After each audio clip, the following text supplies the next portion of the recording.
എക്സലിനകത്ത് sort എന്ന് പറയുന്ന കമാൻഡിൻ്റെ use ഒന്ന് നോക്കാം. നമുക്കിവിടെ ഡാറ്റ എന്ന് പറയുന്ന ടാബിനകത്താണ് സോർട്ട് എന്ന് പറയുന്ന കമാൻഡ് വരുന്നത്. സോർട്ടിൽ ക്ലിക്ക് ചെയ്യുന്ന സമയത്ത് നമുക്ക് ഇങ്ങനെ ഒരു ടേബിൾ വരും. ഇതിനകത്ത് സോർട്ട് ബൈ എന്നുള്ളിടത്ത് നമ്മുടെ ഹെഡിങ്സ് എല്ലാം ഇവിടെ വരും, നെയിം, സബ്ജക്ട്സുകളൊക്കെ. ഞാൻ നെയിം സെലക്ട് ചെയ്തു, ഓർഡർ എന്നുള്ളിടത്ത് A to Z കൊടുത്തു. ഓക്കെ കൊടുക്കുമ്പോൾ നമ്മളിവിടെ പേരുകളൊക്കെ ഫാസിൽ, അജിത്ത്, അനീഫ, നമുക്ക് ഒരുപാട് പേരുകളുണ്ട്. ഈ പേരുകൾ നമ്മൾ സോർട്ട് ചെയ്യണം. അസെൻഡിങ് ഓർഡറിലാണ് ചെയ്യുന്നത്, A to Z.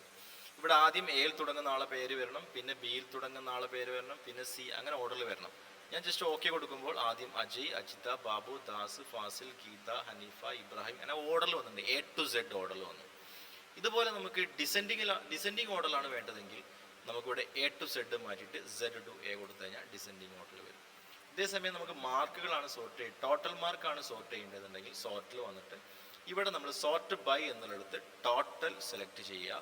എന്നിട്ട് നമ്മൾ ലാർജസ്റ്റ് ടു സ്മോളസ്റ്റ് എടുത്തു കഴിഞ്ഞാൽ ഏറ്റവും വലിയ മാർക്ക് ആദ്യം വരും. 460, 417, 408, 400, അങ്ങനെ 190 വരെ, വലുതെന്ന് ചെറുതിലോട്ട്.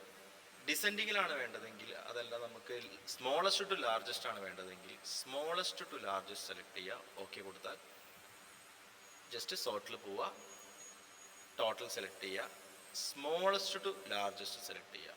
ഓക്കെ കൊടുത്താൽ ചെറിയ ടോട്ടൽ മാർക്ക് ആദ്യം വരും, പിന്നെ വലിയ മാർക്ക്. അങ്ങനെ നമുക്ക് ലെറ്റേഴ്സിൻ്റെ കേസിൽ നമുക്ക് A to Z ചെയ്യാം, Z to A.